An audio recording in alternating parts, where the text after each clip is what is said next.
Good evening and welcome to the evening news. The federal government has said that President Bola Tinubu administration has been fair to the 6 geopolitical zones in the distribution of federal government projects, appointments and opportunities. Minister of Information and National Orientation, Mohammed Idris, stated this in defense of the government following insinuations of lopsidedness in projects' locations.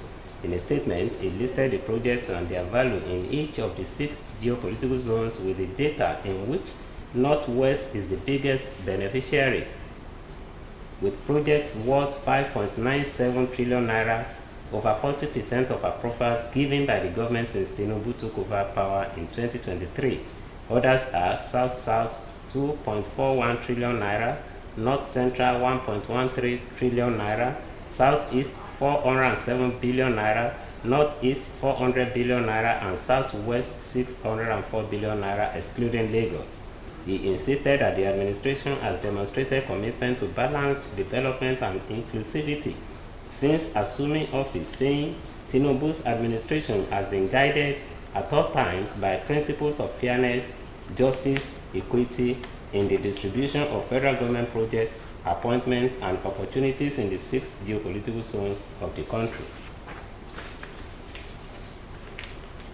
The House of Representatives has denied an alleged plot against the Speaker, Tajuddin Abbas, over delays in constituency project funding, describing the claims as misleading and based on informal conversations taken out of context.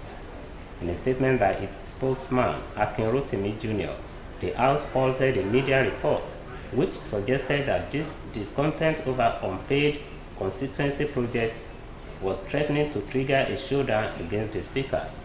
Rotimi filmed that the report elevates isolated remarks and informal conversations from House WhatsApp groups as if they represent the official position of any House caucus or the House itself.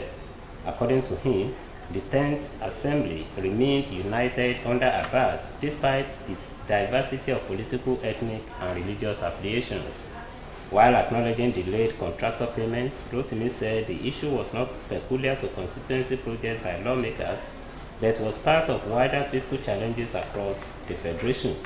He also acknowledged that lawmakers were under pressure from constituents to deliver nominated projects, but cautioned against misinterpreting these concerns.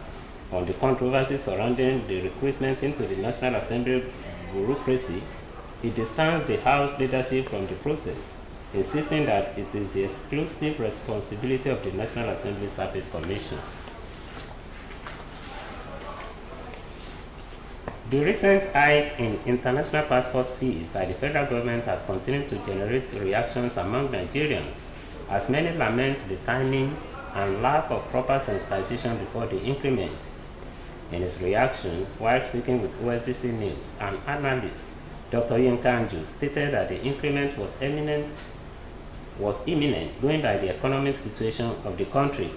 He, however, criticized the government for not educating citizens some months back on why the increment was necessary, stressing that Nigerians need a government that carries the people along regularly, not one that makes sudden decisions without adequate consultation. Yes, please.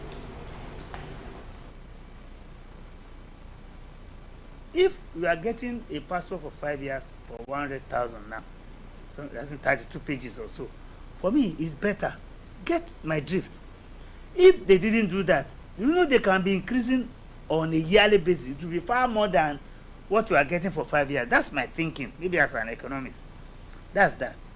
Then on the other side, I blame the federal government. When an increase is imminent, why not start about 3, 4, 5 months before now to be educating the people why you needed to increase, so that by the time it comes, people have been formally and they will be ready. But you just, in a jiffy, you just told us that. That's why I don't like. No, we are human beings.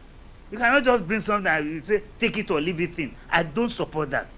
However, that things will go high, especially things as luxurious. That's what I want to say as passport.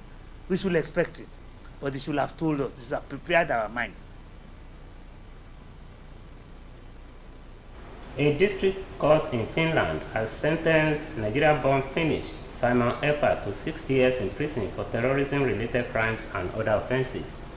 According to official court documents made available to newsmen, the 40-year-old former municipal politician from Lethe was convicted on multiple charges, including participation in the activities of a terrorist organization, incitement to commit crimes for terrorist purposes, aggravated tax fraud, and violations of the Lawyers Act. According to the judgment, Ekpa attempted to promote the independence of the so-called Biafra region in southeastern Nigeria through illegal means by using social media to gain a politically influential position, and took advantage of the confusion within a key separatist movement in Nigeria to play a significant role. The court also found that Ekpa was instrumental in founding and developing the separatist movement into a more organized structure, working alongside others. Although Simon Ekpa denied the charges during the trial conducted over 12 sessions, with a panel of 3 judges unanimously delivering the verdict. Meanwhile, the federal government has welcomed the conviction and 6-year jail sentence handed down to Simon Ekpa by a Finnish court. A Finnish district court found Ekpa guilty of a string of offenses, including participation in a terrorist group, incitement to commit crimes for terrorist purposes, aggravated tax fraud, and breaches of the Lawyers Act. Reacting on his official X account, the Minister of Information and National Orientation, Mohammed Idris, described the ruling as a major victory for Nigerian people in the collective fight against terror. The district court, sitting with a 3-judge panel, delivered a unanimous verdict after hearings that ran from May to June this year. The judges found that Ekpa, an influential member of a militant separatist movement seeking secession for a Biafran state, supplied fighters with weapons, explosives, and communication via contracts in the region, and encouraged followers on X to commit crimes in Nigeria. Although he has been ordered to remain in custody, but the district court verdict is not final, as it can be appealed to a higher court. Ekpa was arrested in December last year after Finnish authorities accused him of spreading separatist propaganda and inciting violence through social media. A philanthropist and politician, Prince Adeleke Okunola, has declared his intention to represent the people of Ifelodun, Borikwe, and Udot in federal constituency in the House of Representatives at the 2027 general election under the platform of the People's Democratic Party.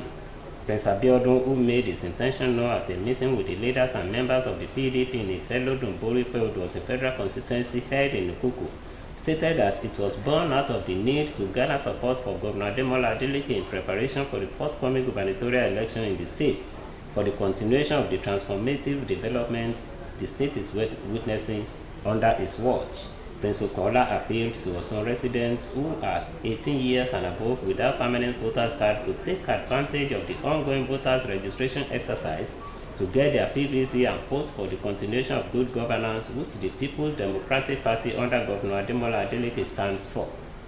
In his response, a senior special assistant to the governor on political matters, Alhaji Abdulrasaq Oyelami, who spoke on behalf of the leadership of the party in the constituency, commended Prince Okunola for taking such a bold step in declaring his intention to serve the people.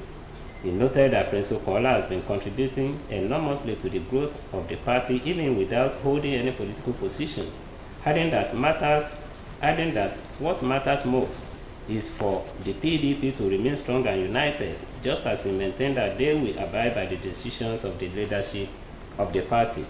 The meeting witnessed the presentation of financial rewards to all the leaders and members of the People's Democratic Party present at the gathering by Prince Adeleke Okunola in their appreciation for their immense contributions and support for People's Democratic Party in Ifelodun, Borikwe, and Udot federal constituency. And now to sport. Organizers of the annual Nigeria Cup Golf Tournament have confirmed that the 2025 edition of the competition will kick off in September 20 at the Ikoyi Club 1938 in Lagos. The prestigious event, which is put together by the Ikoyi Golf Community Nigeria Association, is aimed at commemorating Nigeria's independence anniversary, as well as providing competition for elite players, networking opportunities, and youth development initiatives. Chairman of the organizing committee, Wale Onaolapo, stated that the Nigerian Cup is more than a tournament, as it is a national celebration of unity, excellence, and sportsmanship. The prestigious tournament will attract top golfers, corporate partners, and enthusiasts of the sport from across the country. The competition, which will span over the course of the week, will feature tournaments for professionals, men, women, and children, with hundreds of golfers expected to take part in the various categories throughout the week. And now from the foreign scene, the 6.0 magnitude quake has hit towns in the province of Pune, near the city of Jalalabad in neighboring Nangarhar province in Afghanistan, causing extensive damage. According to the U.S. Geological Survey, the quake was centered 27 kilometers east-northeast of the city of Jalalabad in Nangarhar province and was 8 kilometers deep. Footage showed rescuers taking injured people on stretchers from collapsed buildings and into helicopters as people frantically dug through rubble with their hands. A Taliban government spokesman, Sabiullah Mujahid, said at a press conference that the death toll had risen to 800, with 2,500 injured, adding that most of the casualties were in Kuna province.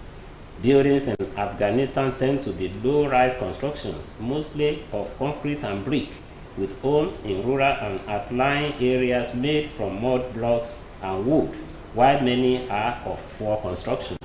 A resident in Nangarhar district, one of the worst affected areas in Kuna, said nearly the entire village was destroyed. Recall a magnitude of 6.3 earthquake struck Afghanistan in 2023, followed by a strong aftershocks, while the Taliban government estimated at least 4,000 people perished in that quake. And that ends the evening news on OSBC TV. Please join us at 7 for the major report. Good evening.